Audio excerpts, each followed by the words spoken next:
Exercise 6.5, question number 8, page number 151.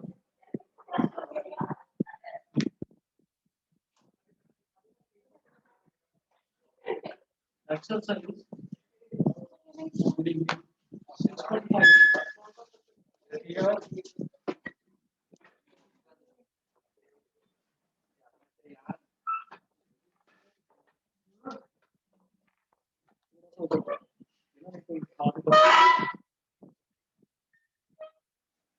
तो इसका question number 8 देख रहे हैं।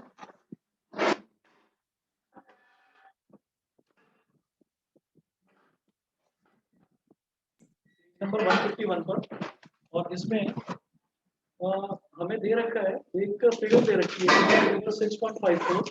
तो फिगर मुझे गिवन है,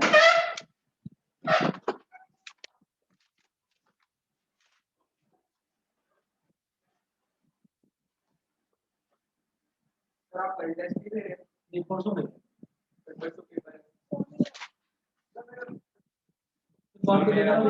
किसी का पेपर पे अटकेगा, बताओ क्या करूं? किसी ने किसी का पेपर अटकेगा, नहीं तो आगे पीछे ही करता रहूंगा मैं। ट्रायंगल ए बी सी,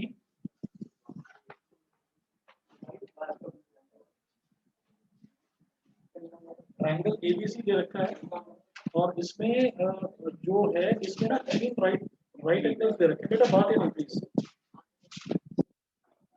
अनुभव प्लीज।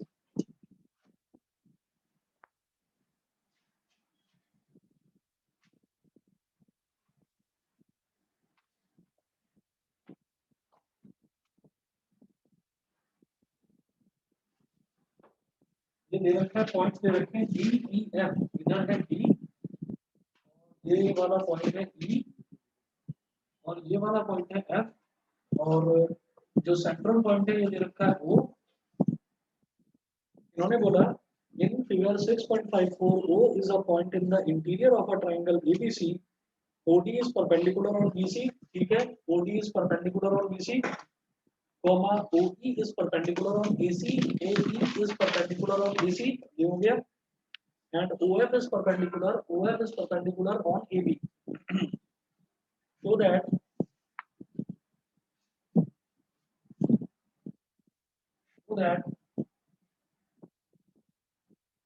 फर्स्ट पार्ट है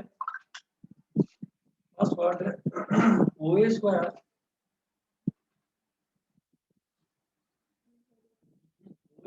plus OB square, OA square plus OB square plus OC square minus OD square minus OD square minus OE square minus OF square is equal to AF square plus BD square plus CE square, ठीक है, AF square plus BD square plus CE square. अब आप ये देखिएगा कि वो A square का मतलब क्या है, OA स्क्वायर का मतलब ये है कि O को A से ज्वाइन करना पड़ेगा, तभी तो OA स्क्वायर बनेगा, ठीक है। तो O को A से ज्वाइन कर दीजिए, और एक चीज देखिएगा, ये जो है ट्रायंगल भले ही दिखने में ऐसा लग रहा है कि यहाँ 90 डिग्री हो, लेकिन ऐसा मुझे दे नहीं रखा। अगर दे रखा होता राइट ट्रायंगल या ये एंगल 90 डिग्री दे रखा होता तब मैं लेता, तो दे नहीं रखा, तो मैं क्या करूंगा, O को A से ज्वाइन कर देंगे।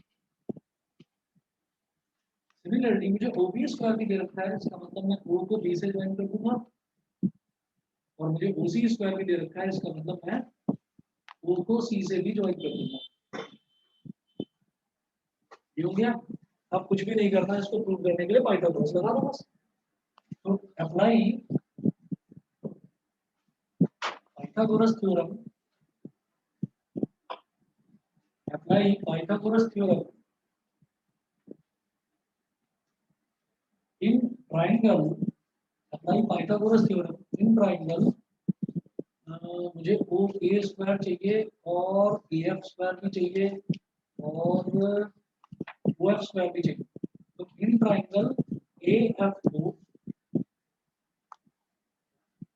ओ, उसके अलावा मुझे ओ बी स्क्वायर चाहिए। तो ओ बी स्क्वायर देखिए कहाँ पर आ रहा है, ओ बी, ये ट्राइंगल ओडीबी में आ रहा है, ओडी और बीडी मिल रहा है ना, यहाँ पर ओडी भी मिल रहा है, बीडी भी मिल रहा है, तो ट्राइंगल ओडीबी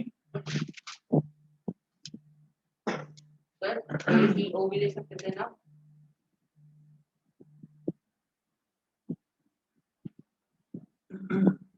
नहीं, कौन सा वर्ड बोल रहे हो? ए ई ओ नहीं ले सकते, क्योंकि मुझे यहाँ पर ए ई भी नहीं मिल रहा और ओ ई तो है लेकिन ए ई नहीं है यहाँ पर, तो इस वजह से मैं ए ई ओ नहीं ले सकता। ठीक है, फिर देखिएगा, मैंने ट्राइंगल ए एफ ओ में, ट्राइंगल ओ डी बी में, इन दोनों में पाइथागोरस लगाऊंगा, और कहाँ लगाऊंगा? ओ डी सी में। क्यों? क्योंकि ओ डी और डी सी, ओ डी का स्क्वायर मिल रहा है और नहीं, ये नहीं लेंगे, ओ सी ई में, ओ ई सी, ओ ई सी ले लेंगे, ओ ई स्क्वायर और सी स्क्वायर है, ठीक है, ओ ई स्क्वायर है, सी स्क्वायर है और ओ सी स्क्वायर तो मिलेगा। तो in triangle O E C and triangle O E C, तो ये तीन ट्राइंगल्स हैं। इन तीन ट्राइंगल्स में मैं पाइथागोरस थ्योरम लगाऊंगा। देखिएगा किस तरह से पाइथागोरस थ्योरम लगाएंगे, तो ये हमारे पास हो जाएगा, जैसे मैं ए एफ ओ की बात करता हूँ, तो ए एफ ओ, तो A F square plus O F square, A F square plus O F square, या उल्टा करो आप, हाइपोटेन्यूज देखो इसका, ए एफ होगा, हाइपोटेन्यूज क्या है, ओ ए, ये निकालिएगा, O A square is equal to O F square plus A F square, O F square plus A F square. तो अब क्या करो, राइट हैंड साइड पर ए एफ स्क्वायर को अकेला छोड़ दो, इसको इधर ले आओ, O A square minus O F square is equal to A F square, इसको बोलते हैं इक्वेशन नंबर 1। समझ गए? उसके बाद क्या करेंगे, दूसरा ट्रायंगल उठाओ। दूसरा ट्रायंगल कौन सा है? O D B, O D B, इसमें भी हाइपोटेन्यूज सबसे पहले देखिए क्या है, ओ बी स्क्वायर, तो O B square is equal to O D square plus B D square, O D square plus B D square. Right hand side पर मुझे बी डी स्क्वायर चाहिए, तो क्या करो, ओ डी स्क्वायर को इधर ले आओ, O D square minus O D square is equal to B D square, ये हो गई इक्वेशन नंबर 2। उसके बाद ट्राइंगल ओ ई सी की बात करते हैं। ओ ई सी, ओ ई सी में क्या करेंगे, हाइपोटेन्यूज क्या है, O C, O C square is equal to O E square plus C E square, O E square plus C E square. Right hand side में सी ई स्क्वायर है, तो ओ E square को इधर ले आओ, और O C square minus O E square is equal to C E square. अब आप ये देखिएगा कि अगर मैं इक्वेशन नंबर 1, 2 और 3 तीनों को ऐड कर दूं, मैंने डेलिबरेटली राइट हैंड साइड पर ए एफ स्क्वायर छोड़ दिया, क्योंकि पहला टर्म ए एफ स्क्वायर है आरएचएस का, दूसरे के राइट हैंड साइड पे बी डी स्क्वायर छोड़ दिया, क्योंकि आरएचएस का दूसरा टर्म बी डी स्क्वायर है, और तीसरी इक्वेशन के आरएचएस में मैंने सी ई स्क्वायर छोड़ दिया। तो अब कुछ भी नहीं करना, सिंपली इक्वेशन 1, 2 और 3 को ऐड कर दीजिए, अपने आप प्रूव होगा। क्या करना है, ऐड 1, 2 एंड 3,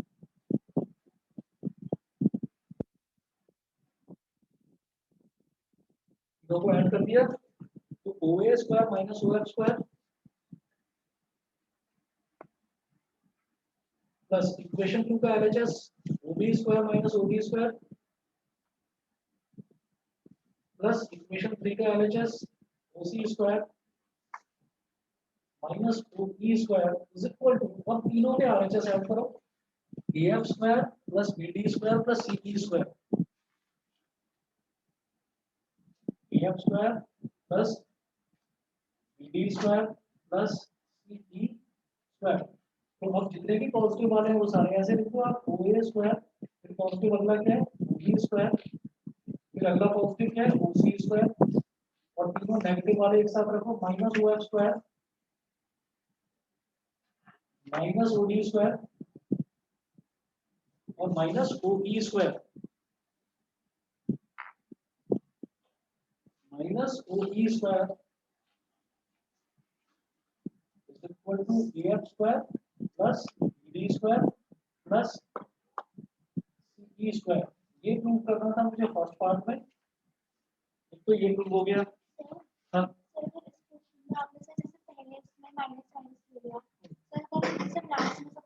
हाँ तो भी हो जाए, तो भी हो जाए।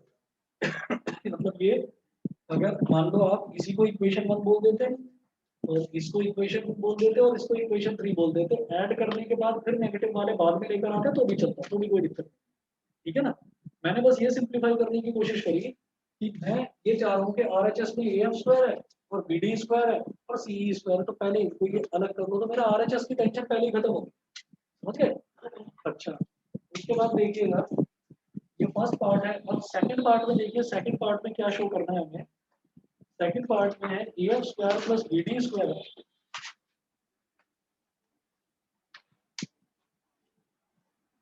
AF square plus BD square plus C square, AF square plus BD square plus C square is equal to A square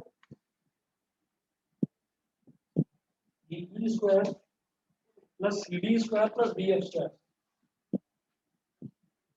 A square plus C D square plus B F square, ये हो गया।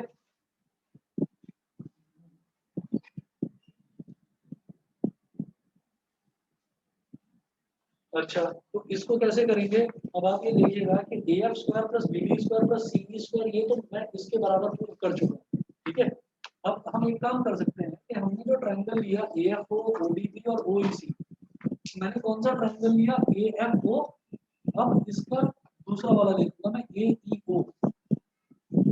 Now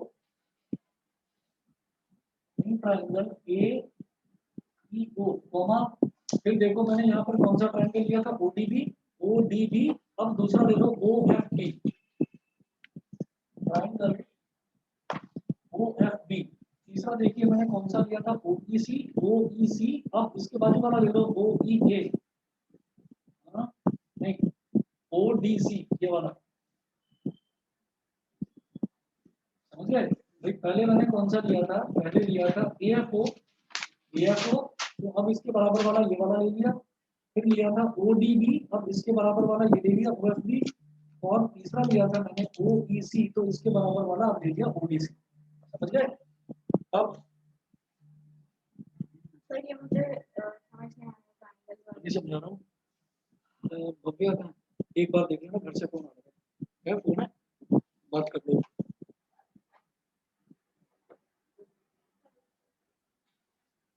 हाँ जी, दोबारा देखिएगा कि मैंने क्या करा था। आप ये देखो कि जैसे ये ट्रायंगल है ओ एफ ए या ए एफ ओ बोल दो, तो ये वाला ट्रायंगल मैं पहले ही ले चुका हूँ। अब मैं ये वाला ट्रायंगल लूंगा। क्यों? उसका रीजन क्या है कि अब जो मुझे प्रूव करना है मुझे ए ई स्क्वायर चाहिए, तो ए ई स्क्वायर यही मिलेगा इस वाले ट्रायंगल में, ए ई ओ में। ठीक है, क्योंकि इससे पहले वाले प्रूफ में ए ई स्क्वायर नहीं था। आप देख लीजिए, इससे पहले वाले प्रूफ में ए ई स्क्वायर नहीं था। समझ गए? अब दूसरा देखेंगे। दूसरा, अब क्या प्रूव करने के लिए वो बोल रहे हैं सेकंड पार्ट में सी डी स्क्वायर। तो सी डी स्क्वायर जो है वो मुझे कहाँ मिलेगा? सी डी स्क्वायर मेरे को ओ डी सी इस ट्रायंगल में ही मिलेगा, तो इसलिए मैंने ये वाला ट्रायंगल ले लिया ओ डी सी। तीसरा क्या बोल रहे हैं? B F square.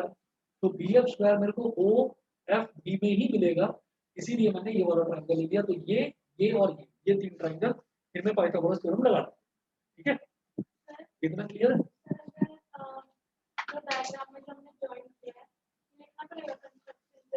हाँ, ये तो आप लिखते हैं, ये तो लिखते हैं। उसके बाद देखिएगा कि अब मैं ये बोलता हूँ कि इसमें लगाइए ए ई ओ में। तो जब मैं ए ई ओ में पाइथागोरस थ्योरम लगाऊंगा तो क्या हो जाएगा? मेरे को ध्यान रखना है कि मुझे चाहिए क्या? ए ई स्क्वायर। तो मैं ए ई स्क्वायर को ना अलग छोड़ दूंगा, बिल्कुल राइट हैंड साइड में छोड़ दूंगा। पाइथागोरस थ्योरम लगाएंगे तो क्या है? O A square, O A square तो हो गया इसका हाइपोटेन्यूज। ठीक है, तो ओ ई स्क्वायर प्लस ए E square, O E square plus ए ई स्क्वायर। ए ई स्क्वायर को अकेला छोड़ दो, ओ ई को इधर ले आओ। O A square minus O E square is equal to A E square. इसको बोलिए इक्वेशन नंबर 4। 1 2 3 तो मैं ले चुका हूँ, इसको इक्वेशन नंबर 4 बोलो। दूसरा ट्रायंगल मैंने कौन सा बोला? Triangle O F B. तो ट्रायंगल ओ एफ बी का हाइपोटेन्यूज क्या है? हाइपोटेन्यूज है ओ बी। तो निकालिएगा OB square is equal to क्या हो जाएगा OF square plus BF square, OF square plus BF square, मुझे तो BF स्क्वायर चाहिए ना राइट हैंड साइड में, तो OF को इधर ले लो,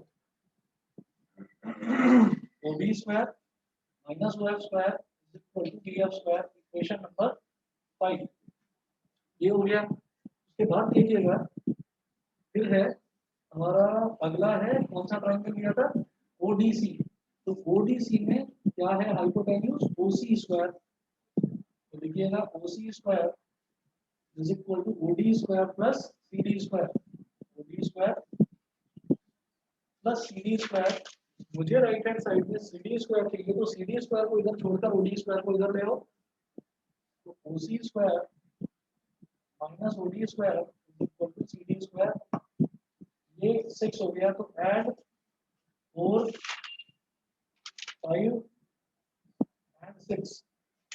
अब आप क्या करेंगे LHS में LHS ऐड हो जाएगा, OA square minus OE square,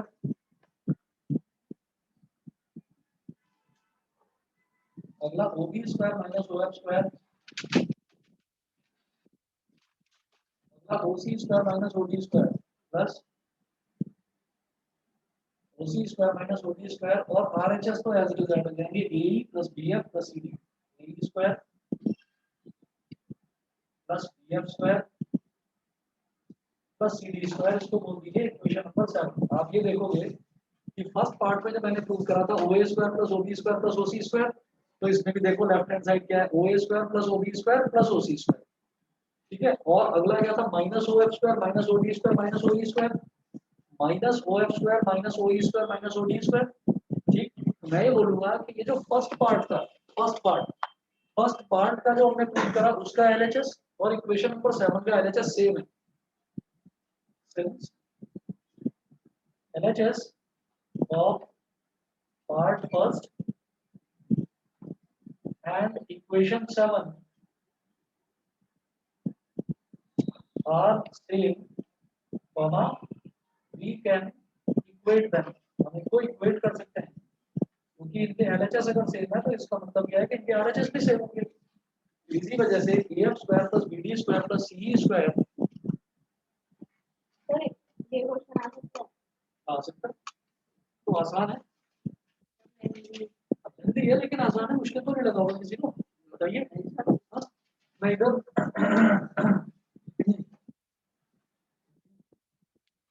आपको ये आइडेंटिफाई करना है कौन कौन से ट्रायंगल लेने हैं, वो समझ में आ जाएगा आपको, जो जो टर्म्स दे रखी हैं उसके हिसाब से मैं आइडेंटिफाई कर लूंगा। और आप ये देखिएगा कि हम इनको इक्वेट कर सकते हैं, इसकी right hand side AF square plus BD square plus CE square,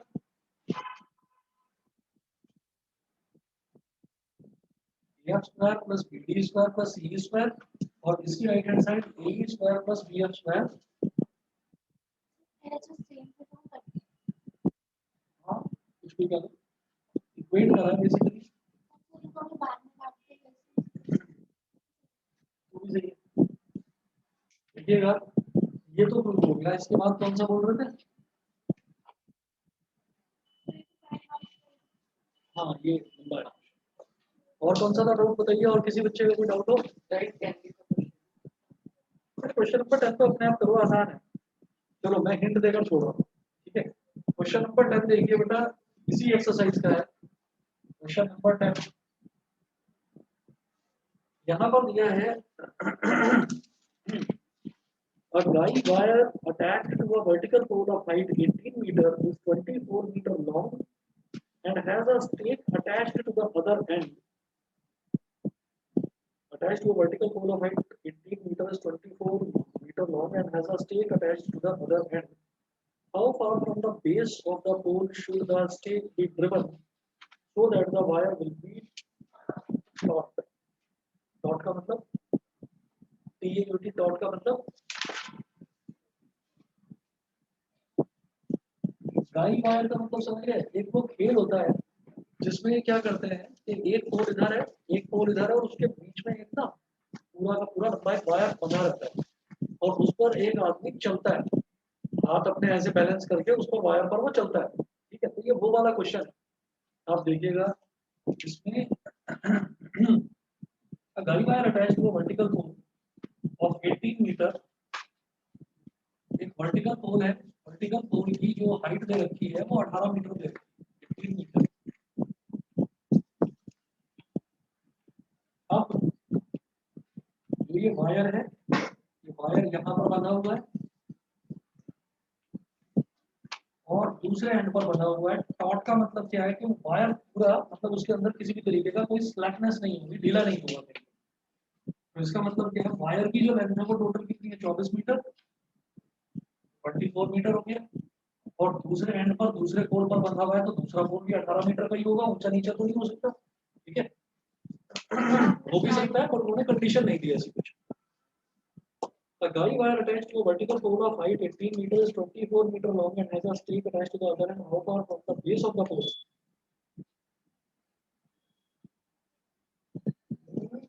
Base of the pole, the stake be driven. ठीक है, स्टेक क्या है, यहाँ पर एक स्टेक बांधा हुआ है, तो how far from the base of the pole, stake का मतलब वो इसको पूरी तरीके से स्क्रू को इसके टाइट करेगा। How far from the base of the pole, ये 18 है, ये 24 है,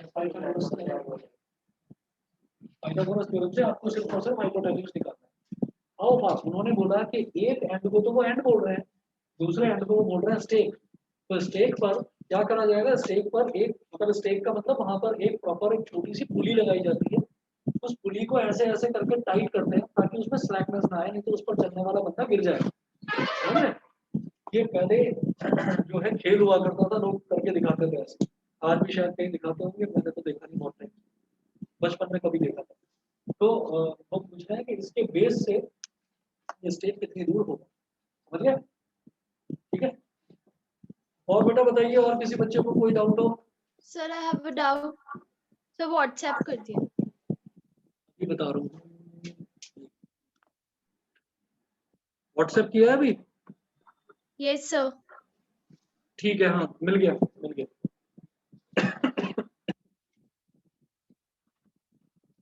अच्छा, आपका परसों सुबह टेस्ट ले रहा हूँ, तो परसों सुबह फुल सिलेबस टेस्ट होगा 10 से 1, सुबह 10 से 1। हाँ वो तो तुमने बताया, तो तुम एक काम कर देना, तुम ना एक दिन बाद दे देना टेस्ट। अब वो ईमानदारी तुम्हारी है कि किसी बच्चे से पूछना मत कि पेपर में क्या है, क्योंकि अपने फायदे के लिए दे रहे हो टेस्ट, तो वो किसी से पूछना मत।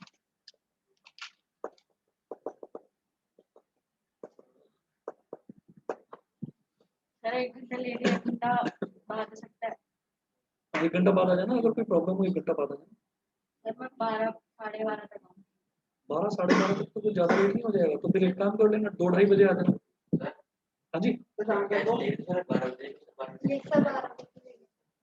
अगर 12 बजे लें टेस्ट तो 12 बजे परसों ना, चलो ये फिर मैं कल बताता हूँ आपको।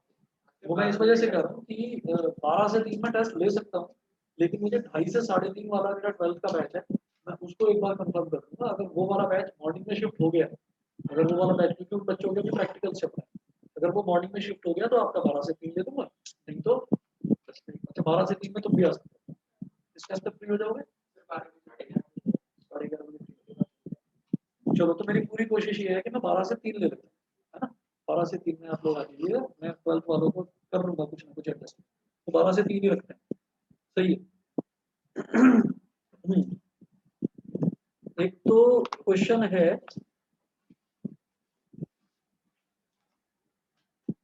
ठीक है, एक क्वेश्चन है, इसमें लिखिएगा डायग्राम शोज अ बार्न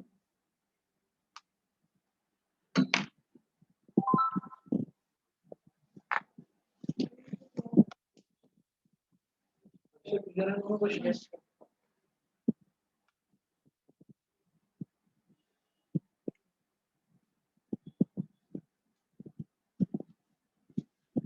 देखिए ये क्वेश्चन दे रखा है, डायग्राम शोज अ बार्न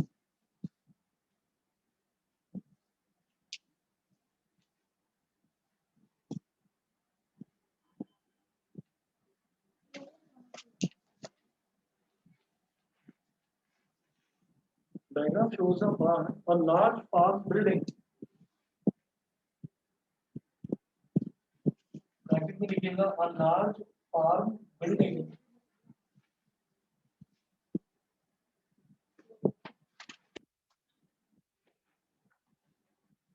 A large farm building used for storing grain or house livestock. Used for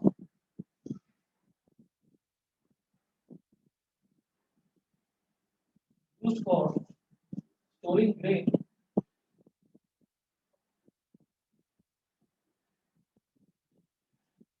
used for storing grain बस इतना लिख लीजिए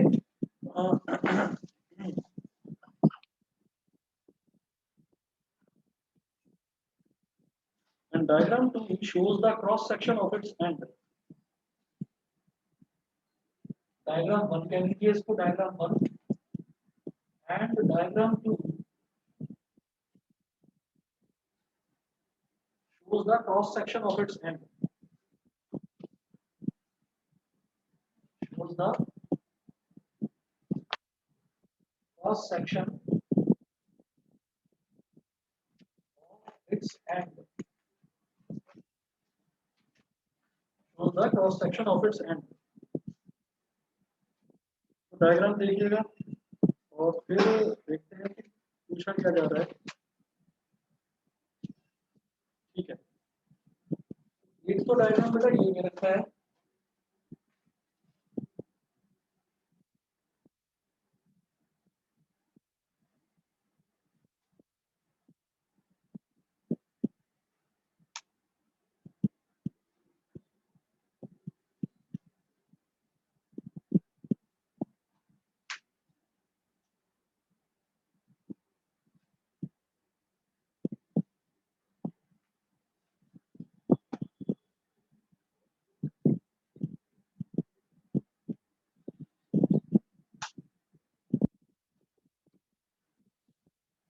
इस तरीके का एक कोई फार्म दे रखा है जिसके अंदर मतलब ये ऊपर से तो इसकी शेप ऐसी है जो शायद आप समझ गए होंगे कि ऊपर की शेप कुछ कुछ ऐसी होगी जैसे कि एक सिलेंडर को बीच में से वर्टिकली आधा काट दिया हो और नीचे से ये एक क्यूबॉइड है. ठीक है, अच्छा, और इसको समझाने के लिए ये तो डायग्राम 1 है और इसको समझाने के लिए इन्होंने इसका क्रॉस सेक्शनल व्यू दिया है. क्रॉस सेक्शनल व्यू में और क्लियर हो जाएगा कि जो हम समझ रहे हैं वो ठीक है या नहीं.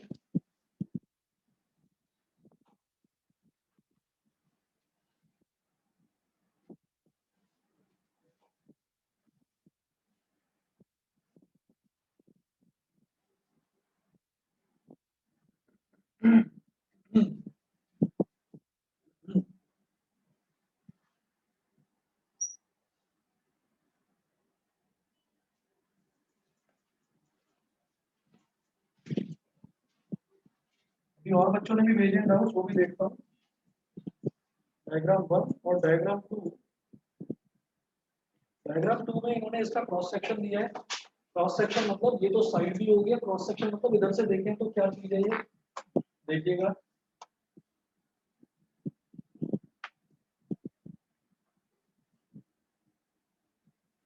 ए बी डी सी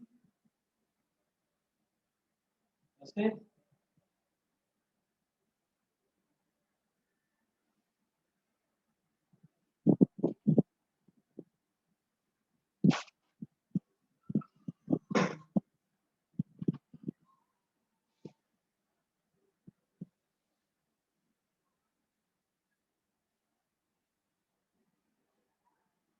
तो 90 डिग्री का एंगल है. ये वाला पॉइंट इन्होंने बोल दिया एफ और ये जो स्ट्रेट लाइन है इस पॉइंट को यहाँ पर बोल दिया इस पॉइंट को B.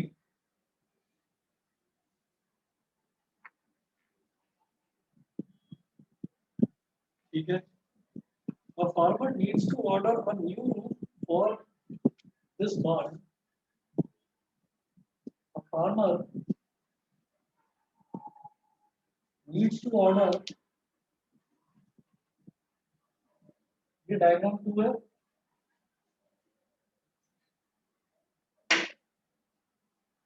Needs to order a new roof for his barn. Order a new roof for his barn. Full stop. The roof is represented by ABC. The roof is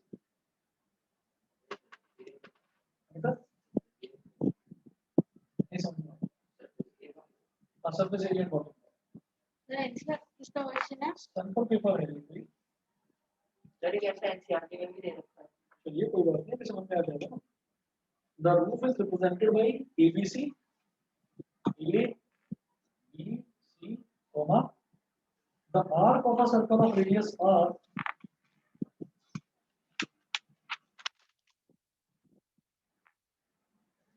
comma ये O है, the arc of a circle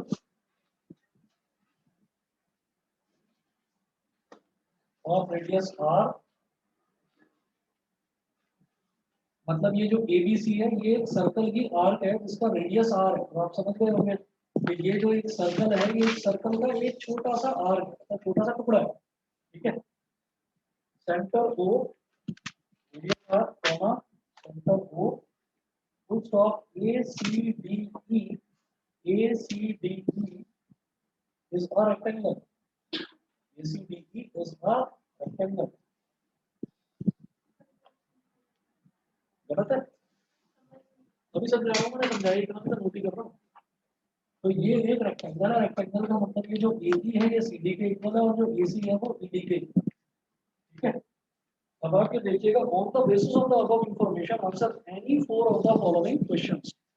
तो 4 questions हैं, वो 4 questions मेरे को इसमें solve करने हैं। तो इसमें देखिएगा ए पार्ट है, गिवन दैट, ये पार्ट देखिएगा, गिवन दैट, अभी समझा रहा हूँ पूरा क्वेश्चन सभी को।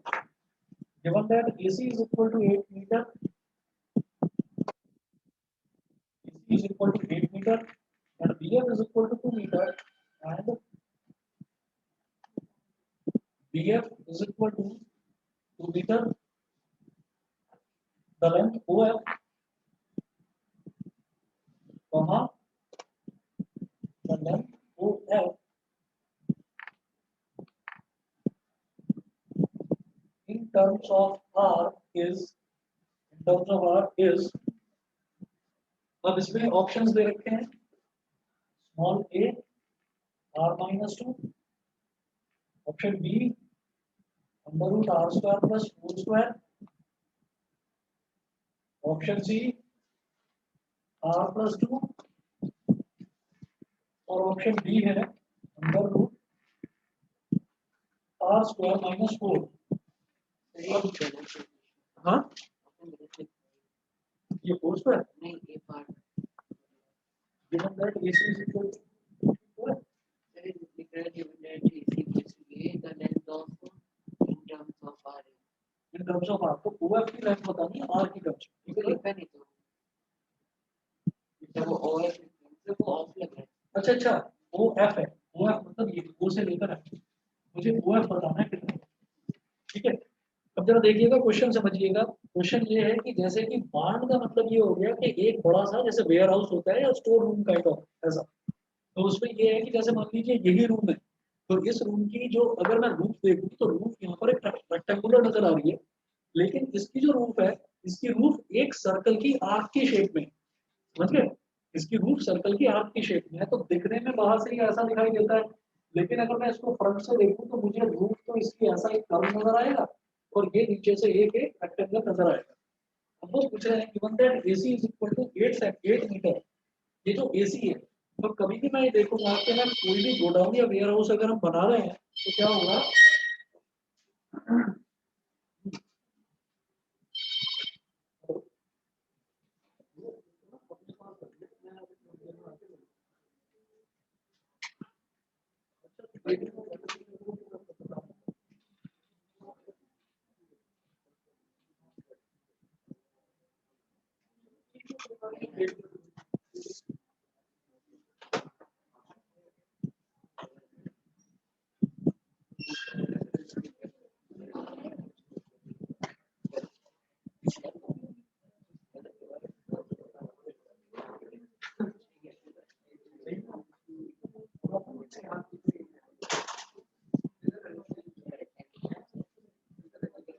अच्छा, तो अब इन्होंने ये इसका दे रखा है मेरे को क्रॉस सेक्शनल व्यू, मतलब सामने से देखें तो ऐसा दिखाई देगा अब आप ये देखिएगा, अब ये पूछ रहे हैं कि मुझे OF की वैल्यू बतानी है। तो आप ये देखिए, हम कोई भी वेयर हाउस या कुछ भी अगर डिजाइन करते हैं तो वो टेढ़ा मेढ़ा तो डिजाइन करेंगे, ठीक है, वो सिमेट्रिकल होगा। तो वो चीज मेरे को इसमें बताने की या एक्सप्लेन करने की जरूरत नहीं है, MCQ वाला क्वेश्चन है केस स्टडी का। तो आप ये देखिएगा, ये बी से लेकर एफ तक की जो लेंथ है, बी से लेकर एफ तक की लेंथ इन्होंने कितनी दी है, ये इन्होंने दी है 2 मीटर, ये 2 मीटर दिया है इन्होंने, ठीक है। दूसरा ये जो AC है ये इन्होंने कितना दे रखा है, 8 मीटर, यानी कि ये वाला A से लेकर एफ तक 4 मीटर हो गया, C से लेकर एफ तक ये 4 मीटर हो गया। तो देखो, इन्होंने एक चीज बिल्कुल साफ साफ यहाँ पर समझा रखी है, the root is represented by ABC। Root जो है root is represented by ABC, comma the arc of a circle of radius R. ये जो ABC है ये सर्कल, मतलब ये रेडियस आर्क का अगर कोई सर्कल है तो उसकी एक छोटी सी आर्क है। तो एक चीज तो साफ समझ में आती है कि जब ये आर्क है तो O से लेकर B तक टोटल इसका रेडियस ही तो होगा आर्क। तो ये जो OF बचा ये क्या होगा, R-2। OF क्या हो गया, R-2। तो इसका मतलब ये ऑप्शन ठीक है। बताइए, हम ये कहेंगे OB is equal to small R, अभी बता रहा हूँ, OB is equal to small R. और ये OB जो है भाई ये ऐसे ही तो है जैसे कि एक सर्कल का रेडियस है और ये इसकी आर्क है।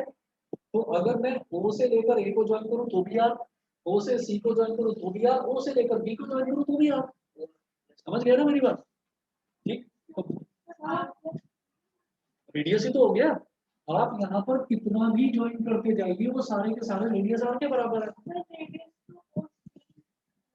रेडियस OC है तो OA भी तो रेडियस ही है, क्योंकि एक सेम सर्कल की तो आर्क बन रही है, सेम सर्कल की आर्क बन रही है। तो उस पर आप infinite number of radius draw करो, कितने भी रेडियस ड्रॉ करो, सबकी वैल्यू आर है।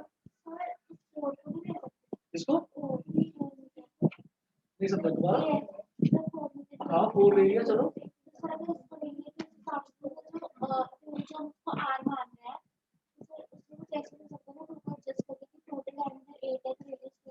देखो, हम ये कह सकते हैं कि अगर ये चलो 4 है, ये 4 दे रखा है, ये 90 डिग्री दे रखा है, ये रेडियस r है, तो यहाँ से आप क्या करेंगे, पाइथागोरस लगाकर निकालने की बात कर रहे हो। OF square is equal to FA square, OF square plus FA square is equal to OA square, ये ना।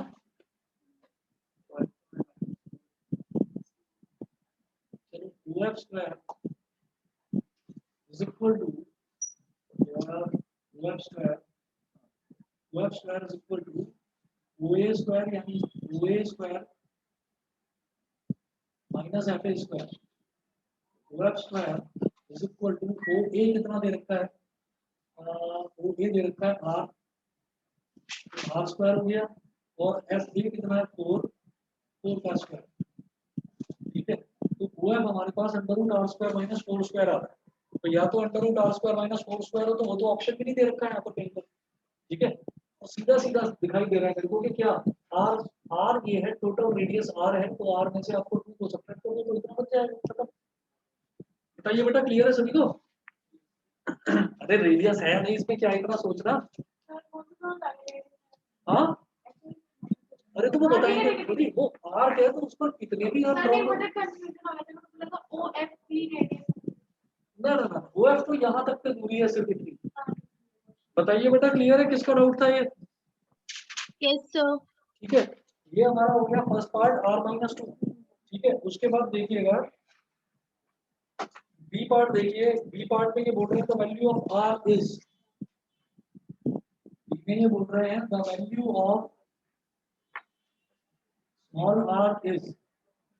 अब आप ये देखो कि ये ग्रेन को स्टोर करने वाला एक बहुत बड़ा वेयर हाउस है, तो ये जो इतनी लंबी चौड़ी कहानी बनाई है पागल बनाने के लिए बताइए, ठीक है ना।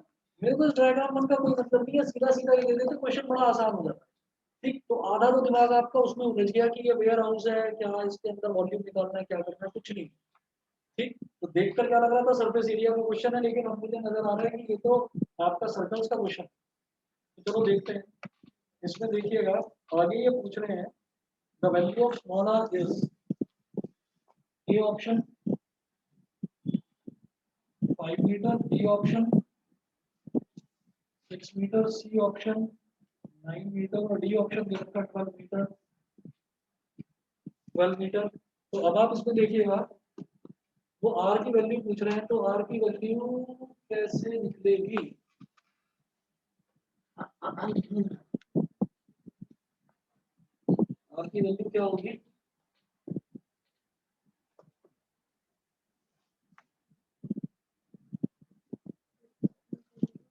ये डेटा दे रखा है, एसी दे रखा है मुझे 8 मीटर, ये दे रखा है 2 मीटर, ये दे रखा है 2 मीटर, ये आर माइनस 2। तो चलो ठीक है, आप एक काम करो ना, ये OF जो है हम इस ट्रायंगल में लगाते हैं, हम कहेंगे कि OF square plus AF square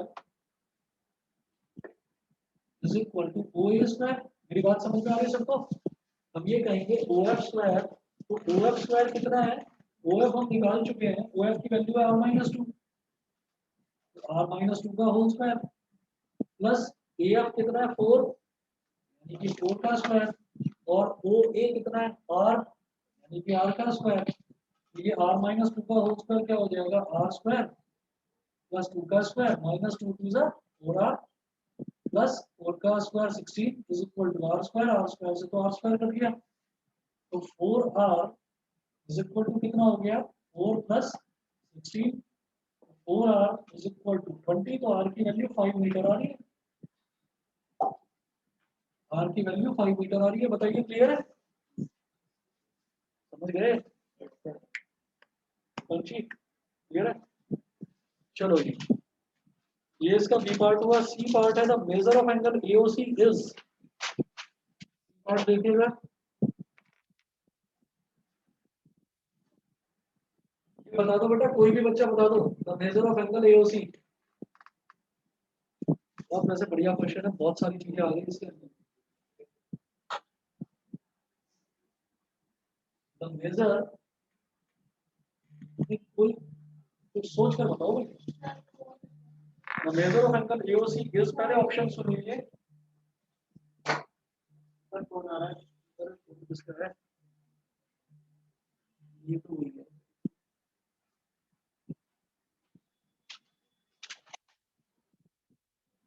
The measure of angle AOC is 90 degree, 60 degree। 90 degree क्यों है? कुछ तो रीजन बताओ।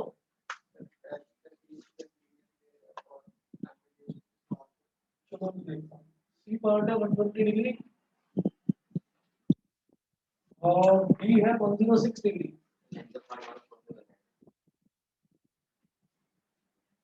कहाँ फंसे हुए हो इतना? क्यों, रीजन तो बता दो, मतलब ऐसी तुक्का मार के आना पेपर में। अरे एक बच्चे ने, किसी ने 106 नहीं बोला, 106 में बोल दो। देखो, आप एक चीज देखिएगा कि मैंने ट्रायंगल OFA में मैंने देख लिया, OF की वैल्यू भी मेरे पास आ गई, R की वैल्यू है 5, तो OF क्या होगा? तो चलो छोड़ो, हम तो सीधा सीधा ये बोल रहे हैं कि ये एक बाण बना हुआ है, तो ये सिमेट्रिकल होगा। सिमेट्रिकल का मतलब ये है कि अगर ये वाला एंगल थीटा है तो ये वाला एंगल भी थीटा ही होगा। तो मैं सिर्फ इस ट्रायंगल की बात करता हूँ, in triangle OFA, in triangle OFA। आप ये देखिएगा कि मैं यहाँ पर निकालता हूँ, चलो क्या निकालेंगे?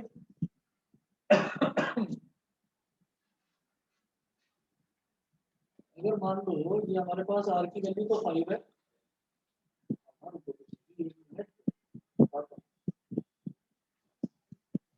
सामने वाली साइड क्या हो गई? परपेंडिकुलर, और 90 के सामने वाली हो गई hypotenuse.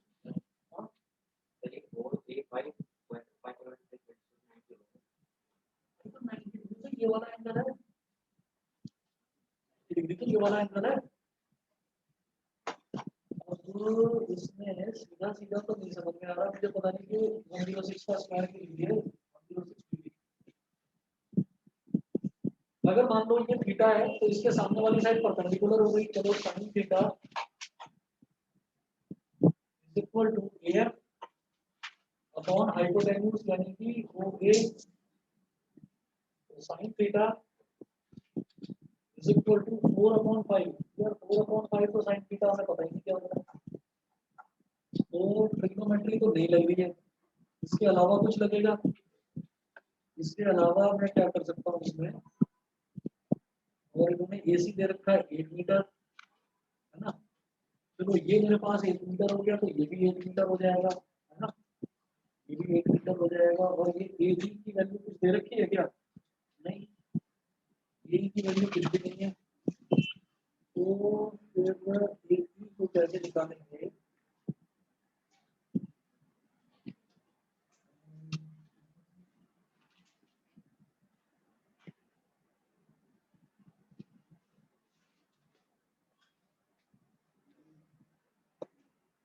Measure of angle AOC। एक चीज समझ में नहीं आ रही है, हल्का सा धुंधला सा दिखाई दे रहा है कि ये जो CD है ना, इस CD के यहाँ पर इन्होंने R लिख रखा है, वो इसके लिए लिखा हुआ है या CD की लेंथ को भी R बोला, ये नहीं पता चल रहा है। वो मैं क्यों कह रहा हूँ कि अगर मान लीजिए हमारे पास ये R तो है ही, ये एंगल थीटा मानते हुए मैं इसका एरिया निकाल लूँ और नीचे वाले का एरिया निकाल लूँ, तो वो हमारे पास एक सेक्टर हो जाएगा। सेक्टर का एरिया तो पूरे बॉल का एरिया तो दे नहीं रखा, ये कैसे?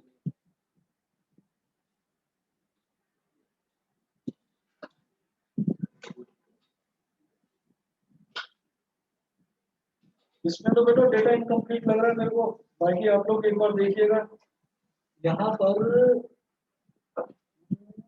ये 90 डिग्री है, ये थीटा है, ये थीटा है, ये आर है, ये आर है, ये वाले दोनों एंगल तो सेम हो जाएंगे, है ना, क्योंकि आइसोसेलेस ट्रायंगल बन गया। तो ये पूरा एंगल कितना हो जाएगा, और ये वाला एंगल कितना हो जाएगा?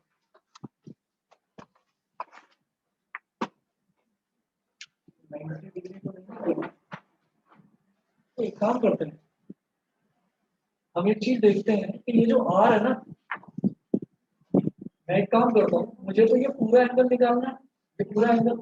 तो हम ये देखते हैं कि ये आर अगर मान लो ये 90 डिग्री होना होगा, तो ये आर का स्क्वायर प्लस आर का स्क्वायर 8 के स्क्वायर के बराबर हो जाए। ये बात समझ गए? अगर मान लो ये 90 डिग्री है, जो कि मुझे नहीं पता, तो अगर आर का स्क्वायर प्लस आर का स्क्वायर 8 के स्क्वायर के बराबर हो गया, तो बात बन जाएगी, और बात नहीं बनती, क्योंकि आर का स्क्वायर क्या है? 5, 5 का स्क्वायर 25, 25 प्लस 25 तो भाई 50 होता है, मतलब 64 हो जाएगा। चलिए जी बेटा, इसमें तो डेटा इनकम्प्लीट लग रहा है, बाकी के दोनों पार्ट्स देखते हैं, फिर कल देखता हूँ इसको। और आपके अंश के भी डाउट्स आए हुए हैं, आज तक तुम्हारे भी हैं, कल देखता हूँ मॉर्निंग में, ठीक है।